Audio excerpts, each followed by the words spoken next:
नमस्कार दोस्तों, stock market studies में फिर से एक बार आपको बहुत-बहुत स्वागत है। तो आज मैं फिर से आपके सामने कुछ इम्पोर्टेंस कंपनी के अपडेट और उसके टेक्निकली चार्ट पैटर्न के बारे में शेयर करूँगा।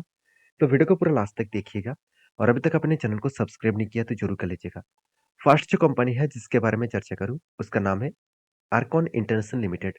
तो आर्कॉन इंटरनेशनल लिमिटेड जो है, वो एक रेलवे गवर्नमेंट कंपनी है और आप सभी जानते हैं कि कंपनी जो इंजीनियरिंग और इंफ्रास्ट्रक्चर के ऊपर काम करता है और इस कंपनी के ऊपर लगातार एक धमाका परफॉर्मेंस देखने को मिला है। कंपनी कंटिन्यूअसली हाई करते चले जा रहे हैं। एक बार मैं आपको चार्ट में दिखा दूँ, तो आप देखेंगे तो कंपनी के ऊपर यहाँ पे जिस तरीके से देखिए कंटिन्यूअसली एक हाई लेवल देखने को मिला है और मेरा एक एंट्री लेवल भी था, वो फाइनली ब्रेकआउट भी हुआ और टारगेट के नज़दीक भी जा रहा है। जैसे आप देखेंगे तो यहाँ पे क्या बना, एक कप बना, उसके बाद 2 बार हैंडल बटन क्रिएट हुआ। और फाइनली क्या हुआ, फाइनली एक्चुअली इस जगह पे ब्रेकआउट हुआ। इस कैंडल ने ब्रेकआउट किया और नेक्स्ट कैंडल ने यहाँ पे कंफर्मेशन कर दिया। तो कंफर्म करने के बाद देखिए एक्चुअली एंट्री लेवल इस कैंडल के ऊपर बना और धीरे-धीरे करके कंपनी क्या किया, इस टारगेट के नज़दीक चला गया। अगर यहाँ पे टारगेट बनता है, इस लेवल तक टारगेट बनता है, 215 का अगर लेवल को टच करते हैं, तो इसका टारगेट बनेगा कितना? 25% के आसपास।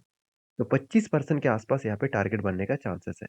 तो मैं ज़रूर कहूँगा इस कंपनी के ऊपर आप फ़ोकस रखिए क्योंकि लंबा-सा एक जर्नी देखने को मिला। इसके पीछे रीज़न भी है और लास्ट कुछ फ्यू डेज़ में कंटिन्यूअसली एक हाई वॉल्यूम के साथ बाइंग इसीलिए हो रहा है क्योंकि गवर्नमेंट ने एक बहुत बड़ा अनाउंसमेंट किया।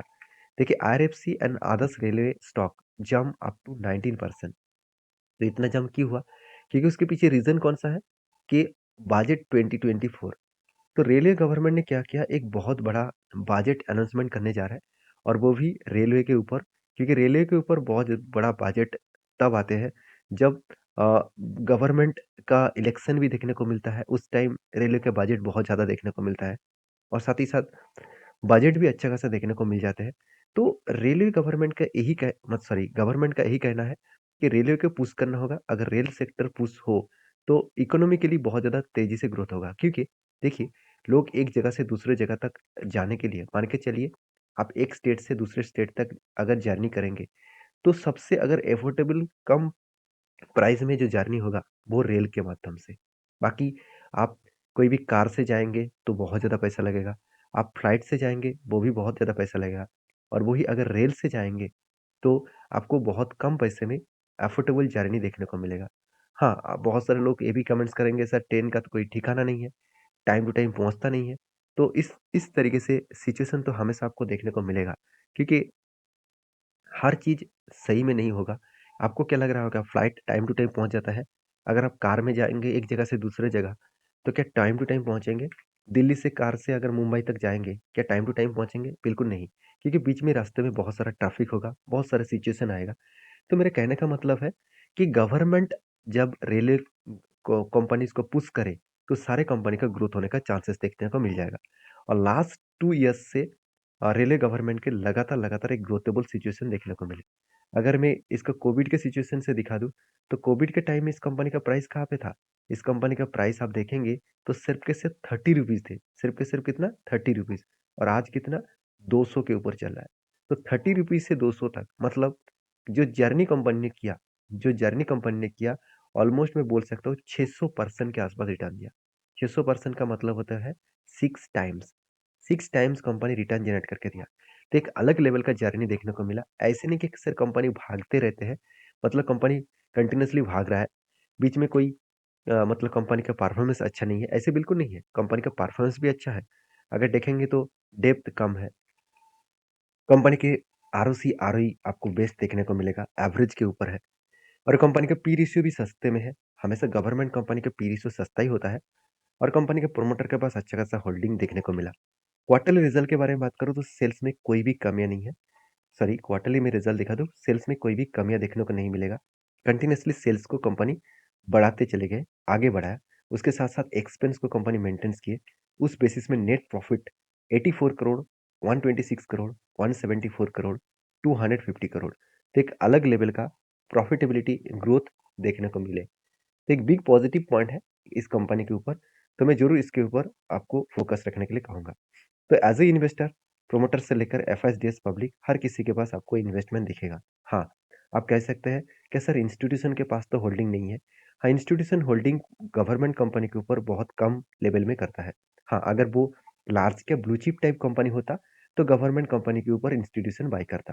तो इस company large cap blue chip type नहीं है, एक small cap, mid cap type company है। तो इसमें एक मतलब प्रेशराइज़ हमेशा देखने को मिल जाता है, जिसके चलते मुझे लग रहा है इंस्टीट्यूशन उतना ज़्यादा बाय नहीं किया। तो आपकी क्या राय है इस कंपनी के ऊपर ज़रूर कमेंट्स करना। फिलहाल के लिए मेरा जो टेक था, वो मैं आपके साथ शेयर किया हूँ। अगर आपका कुछ क्वेश्चन है तो मुझे कमेंट्स करके बता सकते हैं। और हाँ, मेरे जितने सारे इन्फॉर्मेशन मैं आपके साथ शेयर कर रहा हूँ, वो सारे के सारे एज़ ए एजुकेशन पर्पस में है। कोई भी मेरे तरफ से बाय एंड सेल का रिकमेंडेशन नहीं है। तो नेक्स्ट जो कंपनी है उसके बारे में चर्चा करूँ, उसका नाम है रिलैक्सो फुटवेयर। तो रिलैक्सो फुटवेयर के बारे में बात करूँ, तो कंपनीज़ के ऊपर हमेशा एक चीज़ों को ध्यान रखना होगा।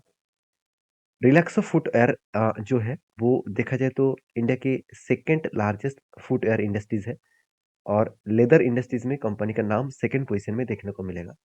तो कंपनी कोई छोटा-मोटा कंपनी नहीं है, 22,000 करोड़ के आसपास मार्केट कैप है और कंपनी अभी फिलहाल के लिए 252 वीक के हाई के नज़दीक भी है, ऐसे नहीं कहूँगा कि बहुत दूर है। फिर भी कंपनी धीरे-धीरे करके आगे बढ़ा, एक अच्छा खासा जर्नी किया था, उसके बाद एक अच्छा खासा करेक्शन भी हुआ, उसके पीछे रीज़न भी है। मैं आपको रीज़न नहीं बताऊँगा, आपको मैं ये दिखाऊँगा कि कंपनी का परफॉर्मेंस अभी क्या हो रहा है। अगर मैं लास्ट कुछ फ्यू मंथ्स का डेटा इस कंपनी के ऊपर दिखा दूँ, एक बार मैं चलो आपको डेटा अपडेट अपडेट दिखा देता हूँ। कि जो कंपनी के ऊपर म्यूचुअल फंड ने क्या किया, देखिए कोई भी एक मंथ ऐसे नहीं गया जहाँ पे म्यूचुअल फंड ने बाय नहीं किया। हर मंथ में कंपनी के ऊपर म्यूचुअल फंड ने क्या किया, कंटिन्यूअसली बाय करते चले गए। एक अलग लेवल का यहाँ पे बाइंग पोजीशन देखने को मिला। एक अलग लेवल का बाइंग पोजीशन देखने को मिला। कंटिन्यूअसली एक बाइंग का सिचुएशन देखने को मिला है। तो इस कंपनी के ऊपर मैं टेक्निकली अगर चार्ट पैटर्न के बारे में बात करूँ तो रिलैक्सो के ऊपर देखिए एक पैटर्न क्रिएट हुआ, वो कुछ इस तरीके से है, शोल्डर कम बिग हेड, उसके बाद 1, 2, 3 बार शोल्डर पैटर्न क्रिएट हो चुके हैं। मुझे लग रहा है और भी एक बार शोल्डर पैटर्न क्रिएट होने का तैयारी कर रहा है। तो देखिए एक ध्यान से एक चीज़ को देखना कि 200 डेज़ ईएमए के नीचे वो नहीं जा जा पा रहा है।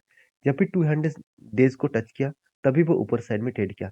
तो फिर से 200 डेज़ को टच किया, मुझे लग रहा है फिर से वो रिवर्सल करने का कोशिश करेंगे। तो एक अलग लेवल का यहाँ पे मतलब पैटर्न्स देखने को मिला और पैटर्न्स कुछ इस तरीके से शोल्डर कम हेड कम शोल्डर बनते चले जा रहे हैं। तो जब भी इस तरीके से पैटर्न्स कंप्लीट करे तो एक ब्रेकआउट देखने को मिल सकता है और ब्रेकआउट होने के बाद कंटिन्यूअसली एक जर्नी करके वो टारगेट को भी अचीव कर सकते हैं और टारगेट निकल के आ रहा है करीबन 21% के आसपास।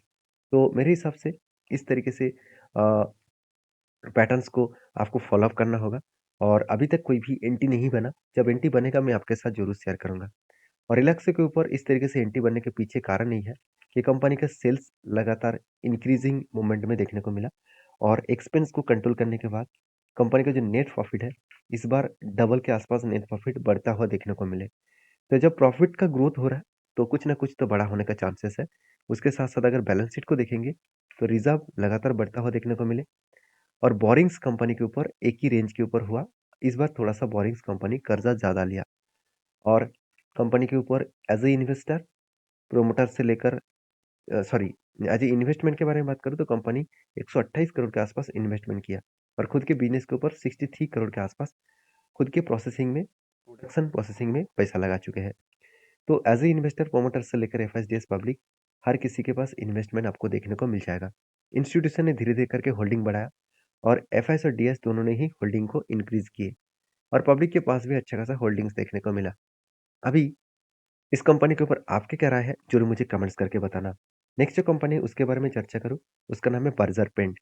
देखिए बर्जर पेंट आप सभी जानते हैं इंडिया की एक सबसे बड़ा पेंट इंडस्ट्रीज़ कंपनी है। हाँ, एशियन पेंट के बाद अगर किसी कंपनी इसका नाम ले जाता है, वो है बर्जर पेंट क्योंकि इसका मार्केट कैप 70,000 करोड़ के आसपास है।